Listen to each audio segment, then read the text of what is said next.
right. Bang, bang. Week after the Masters, you might think it's a letdown. But if you cash money, you're in the green. It doesn't matter what tournament you're playing. And this tournament actually is a pretty fun field. It's completely different. We're playing the RBC Heritage.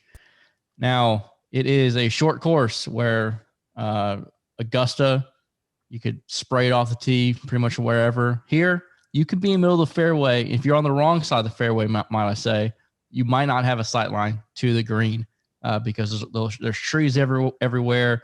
There'll be trees overlooking you, so you have to understand what side of the fairway to hit it on sometimes. It's a short course, par 71, 7,100 yards. You only have 3 par 5s, and hole 2 is a 500-yard par 5, so it's just a mid-iron in. So if you don't get a birdie, almost birdie, better than a birdie, you are falling behind on the field. Last year's winner was Webb Simpson. And we have DJ plays here every year. He has pretty good course history. He's a sponsor along with a couple other big names. So if you're wondering why he's in the field after the Masters, that is why. I would say people who succeed here, you're looking for a good around the green game. A couple other metrics is 150 to 175 on proximity. And I think that kind of sums this up. I believe if we're going to get into the model and the top tier players, but I feel like a lot of people are going to kind of pass down this top range with Cantley kind of out of form, DJ out of sync, and 11-6 because the 9 and 8K range is loaded with a lot of talent as well. But let's start up top. Any words though from Dustin or Price before we get this rolling? So the main thing for me this is a really good field overall, and Bryson withdrew. Otherwise it'd be a really good field for the week after the Masters. But like you said, quite a difference in course play. You go from Augusta to this, 2 completely different approaches. And this is going to be another course where it tests you around the green game because you missed the green the majority of the time here. So you want to target guys to do that, and let's see if we can't build us a nice little winner tonight. I think that this week's going to be hard deciphering some of the salaries versus the value. You have some guys that jumped big. You got Cam Smith at 10-2.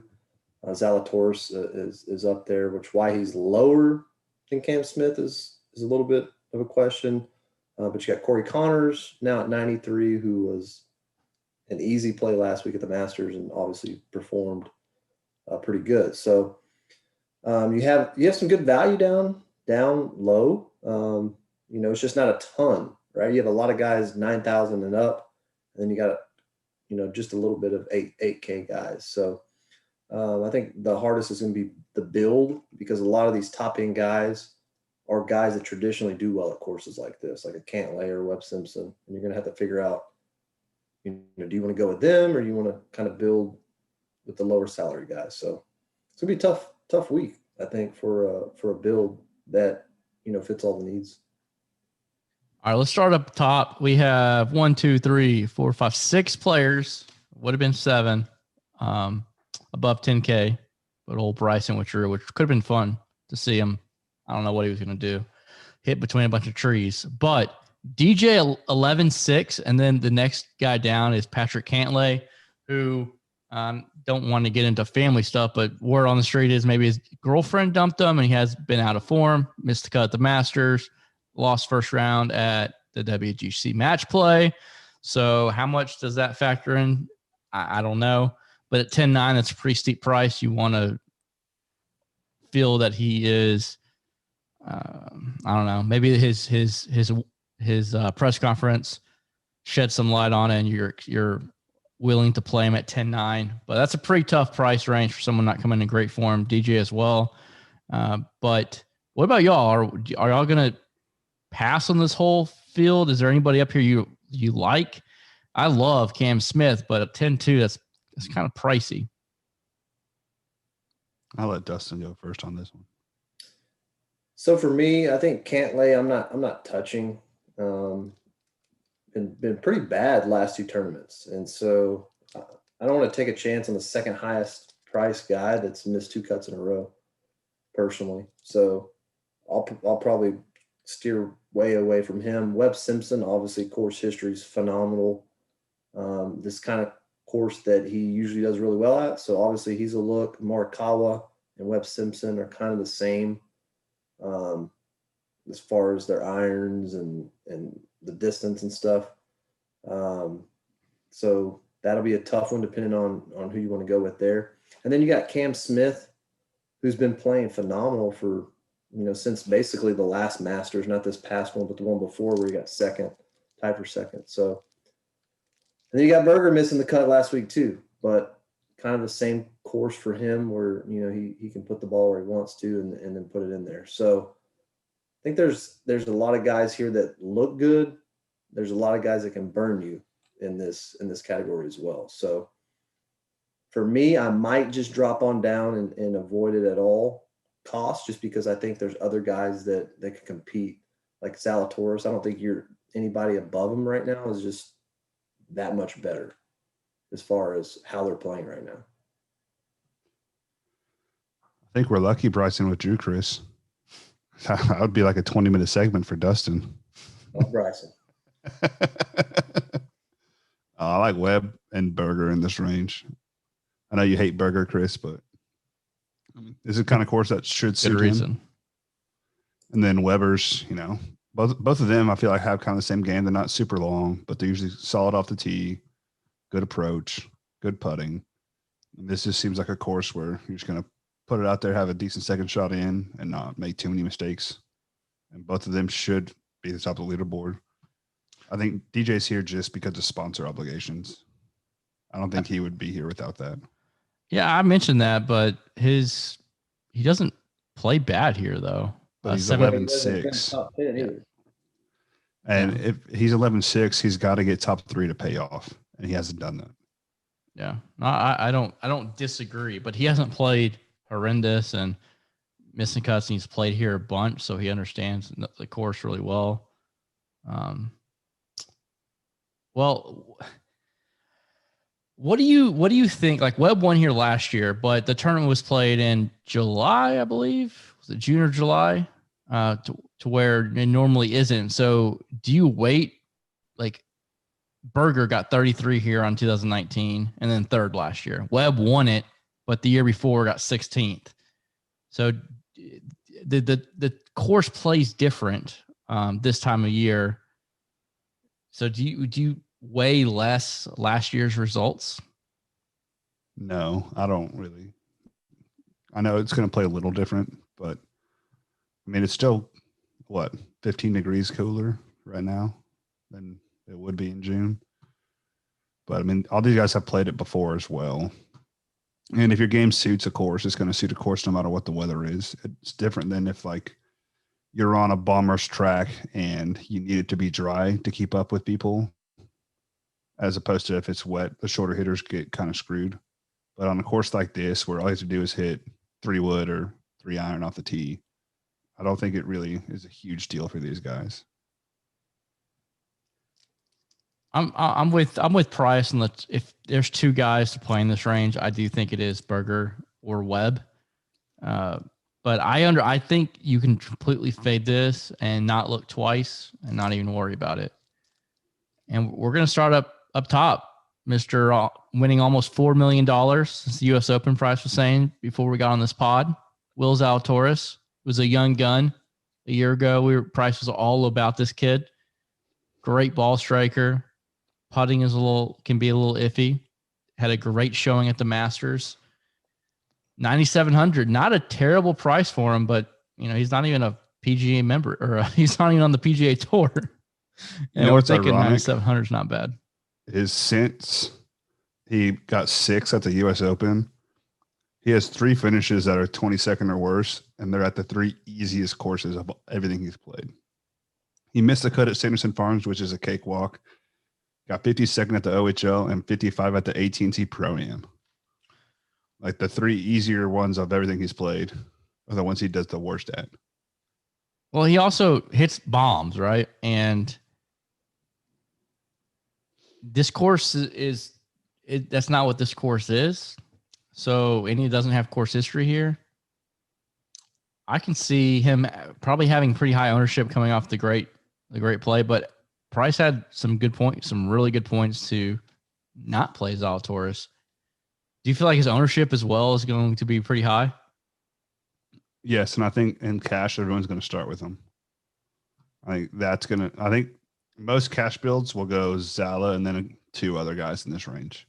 I mean, I personally, if I was starting a cash build and you're getting, obviously not obviously, I think you can play a Webb or a Berger in cash, but Corey Connors at 9,300, I like to score better than Zalatoris this week. And I think if you're for cash, that is where you should start personally. It's a bold move. It's not a bold move. Corey Connors striking the ball great. He played well at the Masters. Playing very well. Well, that's what he does. His irons are what he's known for. So he got 21st here last year. I'm going to ignore the missed cuts a couple of years before because he's a completely different player now. He's worked on his putter. His around the green is a little worrisome, but he's so well in everything else that you kind of have to overlook it.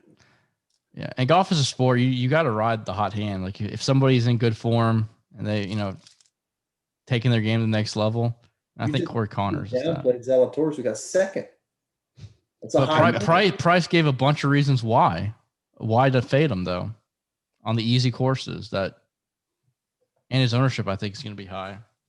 So I think for tournaments it's a good fade, but if he's 40% owned in cash and he goes off and you don't have him, it's going to be pretty tough. You think he's going to be 40% owned in cash? I bet he's 35, 40%, yeah. Wow. Talking about a bold move. He's all over Twitter. He's all over social media. ESPN ran stories on him. He finished second at the Masters. He's a new young thing who has fantastic finishes in his last 3 months. 10th in my model. That matters. He's high in the model, and he's 7th priced. He's going to be very popular in cash. A lot of the casuals that played the Masters, though, aren't going to be playing this tournament. I know. The people who are in this bubble of the DFS realm are in love with Will Zalatoris. Everybody's out there saying, I was the first one who touted Will. I'm his champion. But he's going to be super high owned. Yeah, I mean, I think he'll be high owned just because of, Chris said the hot hand approach as well there too, and but I think there's other guys here that you can definitely get away with that are a little lower price, depending on how you want to squeeze it out. I mean, Paul Casey, Corey Connors, both. I mean, Paul Casey's been playing really good. I know his Masters wasn't the best. He finished 34th or something. And you have Connors, who's been playing great. You got Fitzpatrick, who go look at what he's been playing phenomenal himself, and he's at 9,100. I feel like that's grossly mispriced compared to how some of these other guys are priced. And then you have, we'll get to answer in the next round, but he's another guy I would throw up there that should be in the 9K range with some of these other guys. So, I mean, I think there's a lot of different routes you can take, and I think 89 from answer up is very tough because a lot of guys playing well and a lot of guys that do well at this type of course. So yeah, we're going to dig in as the week goes on as well into the stats. I just, when I'm looking at Zalatoris, Price had a few good points with easy courses, him not playing well at. This course does not suit his game. Like his around the green, he's in 80th in my model, putting 108th, scrambling, which this is very small greens, you're going to be behind trees. You're going to have to scramble. He is 82nd, par fours, 400 to 450, 37th, proximity, 150 to 135. Another part of the model we like is 48th. So, but there's also great. He's first in par fives, but there's only 3, and all 3 of them are, it doesn't matter who you are. You're going to be able to take advantage of those par fives. His approach, he's 4th. So there's good and bad with Zalatoris, but for me personally, I'm going to fade him, cash and GPP. But I get the cash route. If he is 35% owned, it is hard to not play a 35% owned Zalatoris. All right, let's move on down. That's a great range. That's a fun range. The 9K range is a lot of fun. And you talked about answer, so let's go from Price's boy Fleetwood on down. Who do you like, Price? Who do you like? Harmon is probably my favorite. Ooh, I love it, lefty. And it's just like a course you would think he would do well on. Yep. And it's a Pete Dye course, so he does well on them anyways. Yep. I mean, look what he did in Austin. Yep. And he rates out pretty well. I think he's 24th overall in my model. I love it. He's on fire too. You got to play the hot hands. 12s. Yep. He hasn't missed a cut since November. Yep. So I think he's a really good play. And that's his only missed cut. Wow, since the restart. So Harmon's missed one cut since he restarted last year. Wow. That's I didn't know. That's a good solid. stat. Yeah. All right, Dustin. What's your one play? One play in 8K range. I wouldn't say he's my one play, but a guy I really like that may not be maybe a little more shocking would be Shane Lowry. He rates well. He has been playing pretty well. I mean, overall, he's really good around the green, which is a big metric here. So I think he's sneaky there at 8,500, depending on your build. But I honestly I'm not in love with the 8K range this week personally. But yeah, I'm a Harmon guy in the 8K range. I'm actually looking at Sergio. He got 5th here last year. He's striking the ball really well. So I don't think I'll actually hit Sergio Garcia's name, but I do really like Brian Harmon. So I love the build starting with if you want to start with the Connors Harmon. I love that start for a cash game approach. All right. Is there one guy in this 8K range that you're fully off? Either one of y'all? Same guy from last week. Lee Westwood? Lee Westwood. Yeah. That was a good call on that part. The bad call, I think you said to not play Hideki, though. Yeah. I don't know what you're talking about. I don't know. Remember Dustin leading in? He had the previous week's pricing up and was like, "Oh, I'm fading Hideki. There's no way we play it. No way we play that asshole." We should have known right then to bet the house on Hideki. All right, Justin, what is your one fade this week? Who should we not play? You're riding back in coach with the green jacket slung over us. I know, that's awesome. That's pretty cool. From the 8K range, a fade. I'm going to go with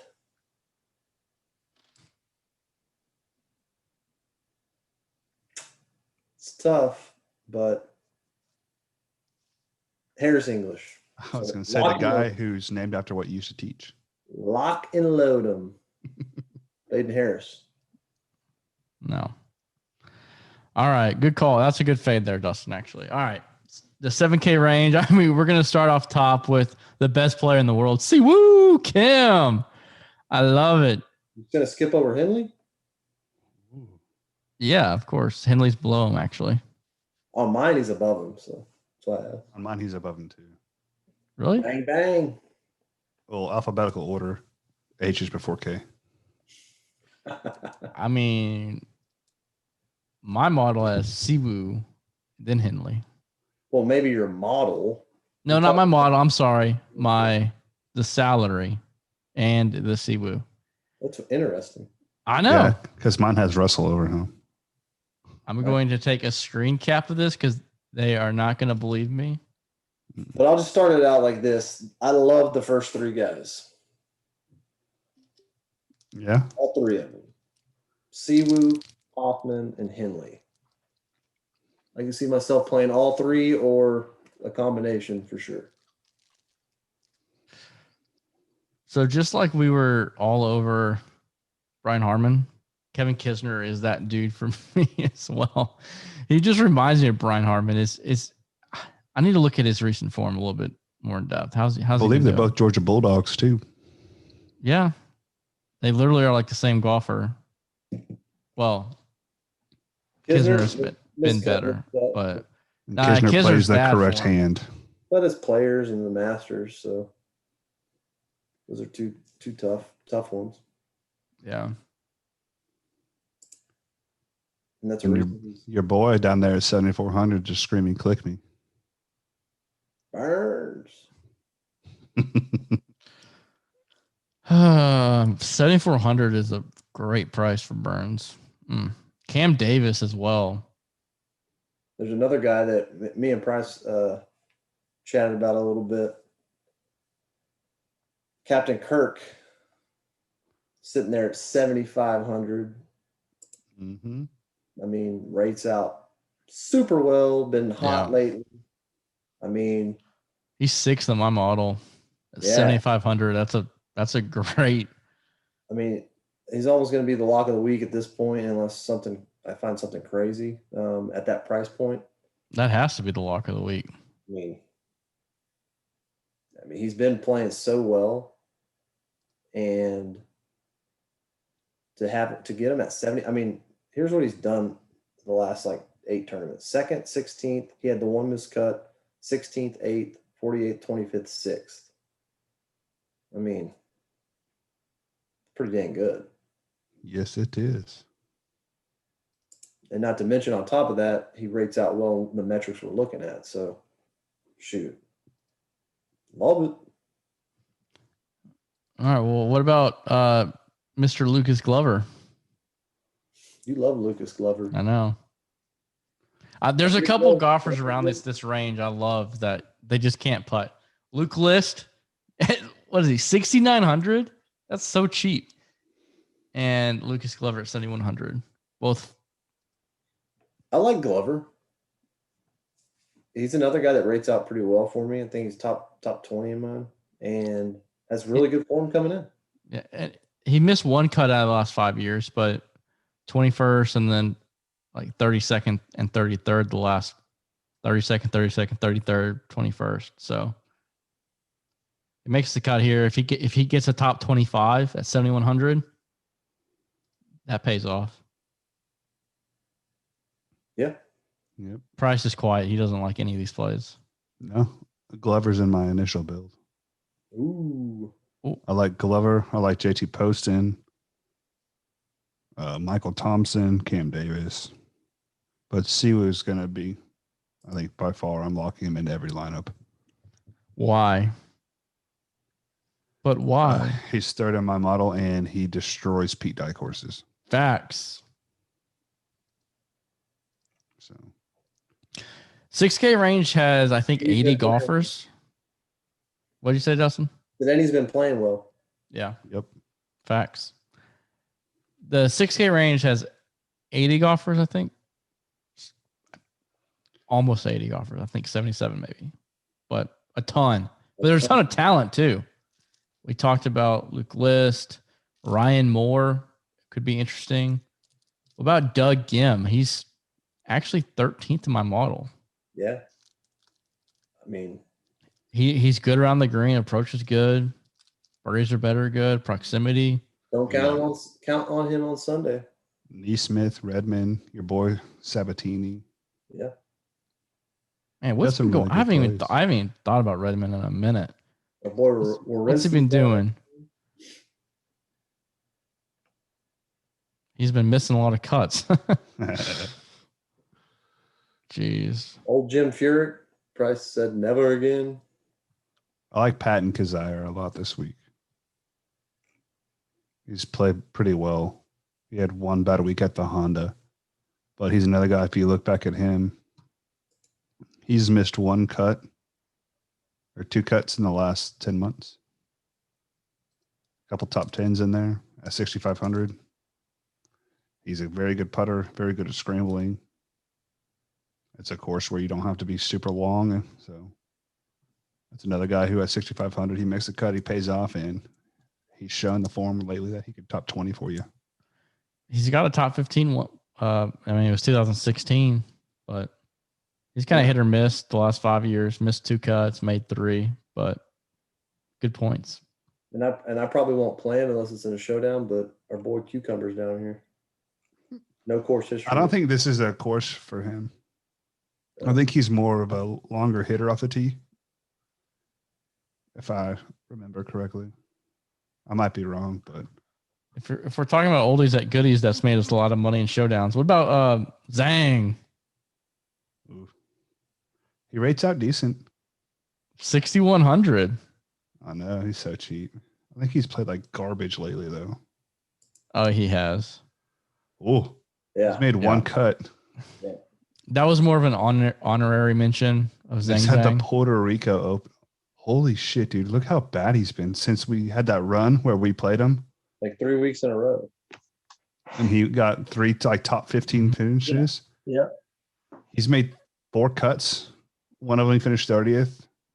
The other 3, he was 60th, 65th, 63rd. There's like 11 missed cuts in there. Wow. Crazy. Good thing we stuck with Zhang, Bang Bang instead of Zhang Zhang, huh? No kidding.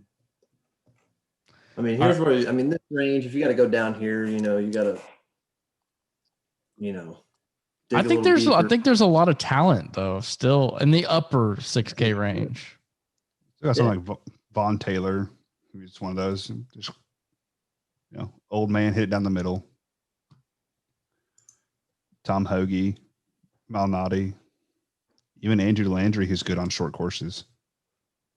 Yeah, because there'll be a fair share of these guys that make the cut.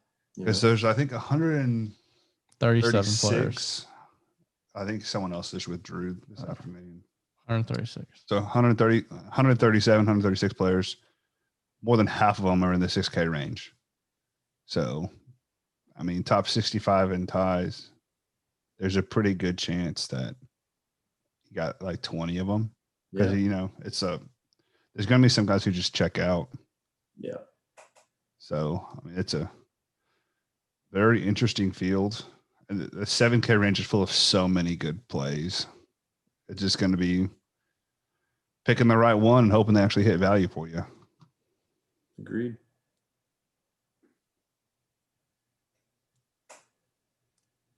All right, I should think wrap it up for us. We're gonna go make some money this week. All right, I like that hat, Mr. Titleist over here. You finally played a little golf, and look at you. And use 0 Titleist clubs. Oh no, you might have used a Titleist golf ball. I have a Titleist 56-degree wedge I use. You probably have a Titleist glove, maybe. No, I have a FootJoy glove. Titleist bag. I don't think so. I have the old Cimarron bag still. So do I. I played like an orange Volvic all day so I could find my ball. And I lost one. It was in the middle of the damn fairway and I couldn't even see it. I know about The that. orange ones are And then easy I to finished see with a in the nitro. air. It's weird. All right. We'll see y'all later.